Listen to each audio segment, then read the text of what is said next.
और इस बीच बड़ी खबर सामने आ रही है। लखनऊ शूटआउट केस से जुड़ी इस वक्त की बड़ी जानकारी का रुख करेंगे। न्यू स्टेज के पास संजीव जीवा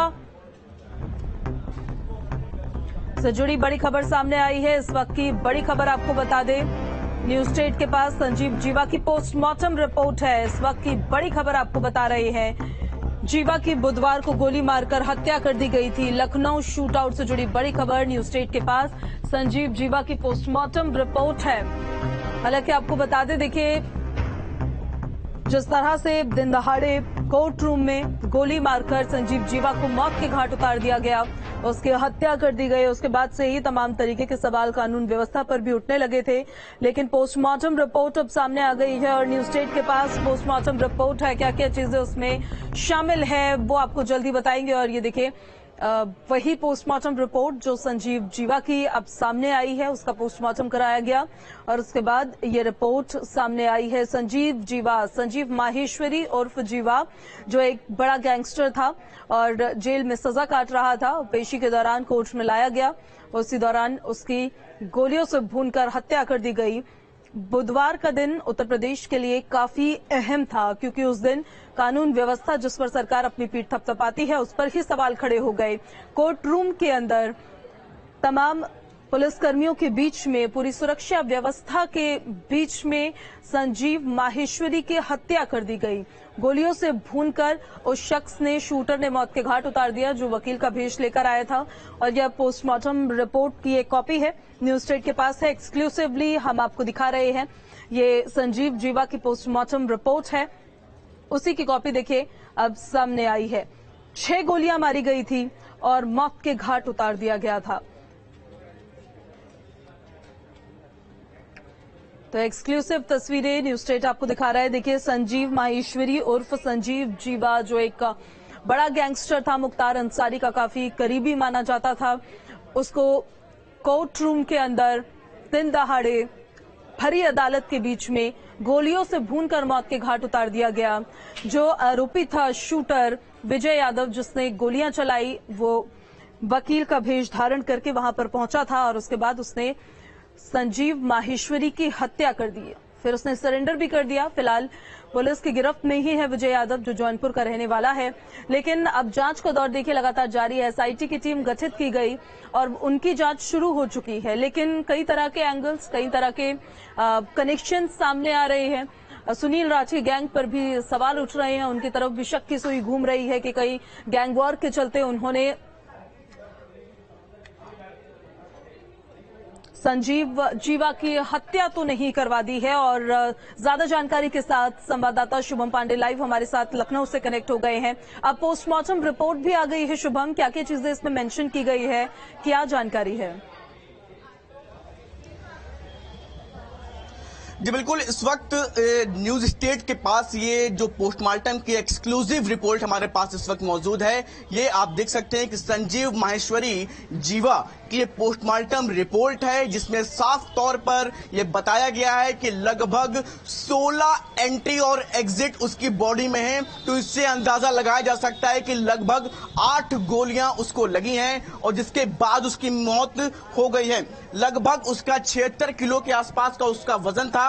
ठीक आप देख सकते हैं कि राइट साइड में इस तरह से बॉडी का स्ट्रक्चर पूरे इस रिपोर्ट में दिखाया गया है। और उसके बाद करीब जो 16 एंट्री एग्जिट उसके पूरे बॉडी में है, वो उसमें साफ तौर पर ये दर्शाते हैं कि लगभग 8 गोलियां उसके पूरे शरीर में लगी हैं। ये आप उसके पूरे बॉडी का वो स्ट्रक्चर देख सकते हैं, इसमें पूरी मार्किंग है। ये देख सकते हैं आपकी एक सीने पे लगभग 5 गोलियों के लगभग निशान दिख रहे हैं। इसी तरह गर्दन के पास में भी एक जो है बुलेट का निशान दिख रहा है। टोटल बॉडी में एंट्री और एग्जिट के करीब 16 चीजें दिख रही हैं, 16 छेद ऐसे दिख रहे हैं जहां पर एंट्री एग्जिट दिखाया जा रहा है। इससे ये चीज साफ होती है लगभग कि 8 गोलियां उसके शरीर में शूटर की तरफ से उतारी गई, जिसके बाद मौके पर ही संजीव जीवा की मौत हो गई। यह एक्सक्लूसिव रिपोर्ट आप इस वक्त न्यूज स्टेट पर देख पा रहे हैं, जिसमें साफ तौर पर इस बात की पुष्टि होती है कि 16 एंट्री एग्जिट, 8 बुलेट उसके शरीर में उतरने की बात कह रही हैं। अब देखना यह होगा कि आखिर ये रिपोर्ट कितना पुलिस की जांच में सहयोग कर पाती है। बिल्कुल देख पा रहे हैं हम। अभी तक जो जानकारियां सामने आ रही थी तब तक 6 गोलियों की बात हो रही थी, लेकिन अब पोस्टमार्टम रिपोर्ट देखिए सामने आ गई है। 16 एंट्री एग्जिट उसमें दिखाई गई है, यानी कि 8 गोलियां तो उस पर चलाई गई है। शुभम, एक तरीके से देखा जाए पूरी स्क्रिप्ट जो ये लिखी गई है, अतीक अशरफ की भी हत्या की गई, भेष बनाकर आए हत्यारे शूटर, शूटिंग की, मौत के घाट उतार दिया। यहां पर भी कुछ ऐसी तस्वीर देखी गई, वकील के भेष में आया शूटर, हत्या कर दी, मौत के घाट उतार दिया, इतनी गोलियां चलाई ताकि जिंदा ना बचे इंसान, और उसके बाद देखिए ठीक उसी स्क्रिप्ट के तहत सरेंडर भी कर दिया। जी बिल्कुल, देखिए कि उत्तर प्रदेश में माफियाओं को या माफिया से जुड़े हुए लोगों को खत्म करने का एक पैटर्न धीरे धीरे सेट होता जा रहा है। प्रयागराज में जिस हिसाब से अतीक अहमद और अशरफ अहमद की मौत हुई और हत्या की गई, वो पैटर्न भी लगभग इसी से ही मिलता जुलता था।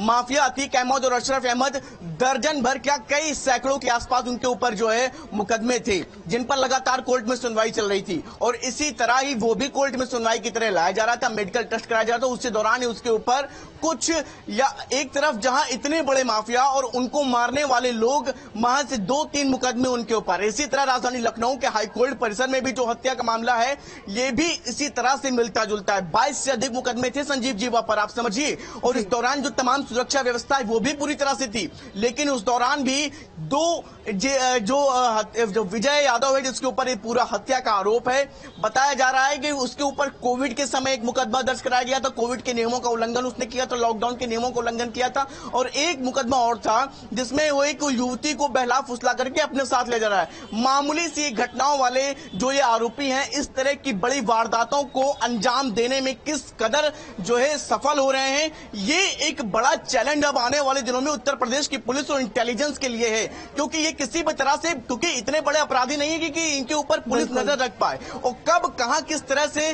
किन बड़े अपराधियों को, किन लोगों को अपना टारगेट बना ले, ये कुछ भी किसी भी समय साफ नहीं रहता। फिलहाल न्यूज स्टेट के पास ये एक्सक्लूसिव रिपोर्ट है। इस एक्सक्लूसिव रिपोर्ट से ये जरूर साफ हो जाता है कि ये जो शूटर विजय जब कोर्ट परिसर में आया था तो इसके मंसूबे एकदम साफ थे, लिहाजा कोर्ट परिसर से लेकर के कोर्ट के भीतर तक दौड़ा दौड़ा करके उसने गोलियां चलाई हैं संजीव जीवा पर। तो ये साफ जरूर है कि संजीव जीवा के मौत के इरादे के साथ विजय यादव जरूर कोर्ट परिसर में पहुंचा था। लेकिन देखिए शुभम, जो ये विजय यादव था, ये एक मोहरा तो कहीं नहीं था, गैंग वॉर के चलते तो हत्या नहीं ये करवा दी गई है। ये एक एंगल भी सामने आ रहा है कि कहीं सुनील राठी गैंग, जिसका जिक्र हो रहा है, जिसकी तरफ शक की सुइयां अब घूम रही है, क्योंकि ये उनके संपर्क में भी था। अभी तक जो जानकारी सामने आई है उसके हिसाब से मुन्ना बजरंगी की हत्या करवाई थी सुनील राठी गैंग ने, और उसके बाद से ही ये वर्चस्व की जंग वहां से शुरू हो गई। देखिए, बहुत सारे एंगल अब इस मामले में खुल करके आ रहे हैं। चाहे वो देखें मुख्तार के लिए भी एक समय पे काम करता आया है, तो आप समझिए कि जब मुन्ना बजरंगी की जेल के अंदर हत्या हुई तो वो भी सुनील राठी गैंग से जुड़ा हुआ ही मामला माना जा रहा था, और ऐसे में इस हत्या को भी सुनील राठी के ही गैंग से जुड़कर ही देखा जा रहा है। क्योंकि माफिया मुख्तार अंसारी को एक तरफ वहां जेल में उसकी मुश्किलें बढ़ रही हैं, तो वहीं उसके जो गुर्गे हैं उनको लेकर के भी जो उसके गैंग के लोग हैं वो उसके खात्मे को लेकर के इस तरह से एक्टिव हुए हैं, जिससे ये साफ हो जाता है। क्योंकि बीते दिनों जब जेल के अंदर हत्या हुई, जेल के अंदर गैंग वॉर हुई, तो उसमें मुन्ना बजरंगी मारा गया, और अब संजीव जीवा की हत्या निश्चित तौर पर इन तमाम बातों को, इन तमाम जो कयासों को हवा देती है कि मुन्ना बजरंगी हो, चाहे ये अब संजीव जीवा हो, इन ऐसे लोगों को, मुख्तार अंसारी के लोगों को टारगेट करके दूसरे जो गैंग हैं वो पूरी तरह से एक्टिव हुए हैं। क्योंकि मुख्तार अंसारी एक बहुत बड़ा माफिया वर्ल्ड का नाम है, और उसका नाम सिर्फ उत्तर प्रदेश के बाहर भी सुना जाता रहा है। तो ऐसे में उसका इस समय वो पड़ाव चल रहा है जब वो जेल में है, उम्र कैद की सजा हो गई है, तो इस वक्त वो सबसे कमजोर स्थिति में है। तो ऐसे में जो बाकी अन्य गैंग हैं उनके गुर्गों को पूरी तरह से खत्म करने में लगे हुए हैं। तो निश्चित तौर पर इस बात को लेकर के जरूर ये कहा जा रहा है कि सुनील राठी गैंग से जोड़ करके इस पूरे मामले को देखा जा रहा है, इस हत्या को भी उससे जोड़ करके देखा जा रहा है। और जब आज लखनऊ पुलिस इसको लेकर के आज रिमांड मांग सकती है विजय यादव की, तो निश्चित तौर पर ऐसे जो तमाम सवाल हैं, चाहे वो सुनील राठी गैंग से जोड़ करके देखा गया हो, चाहे अन्य गैंग, और चाहे ये जो पैटर्न उत्तर प्रदेश में सेट हो रहा है प्रयागराज के बाद लखनऊ के कोर्ट में, ये पैटर्न कौन सेट कर रहा है, इसका खुलासा होना बहुत जरूरी है। विजय यादव की अगर रिमांड मिल जाती है उसके बाद उससे पूछताछ होगी तो ये कुछ साफ हो पाएगी तस्वीर कि आखिर ये किसने कराया।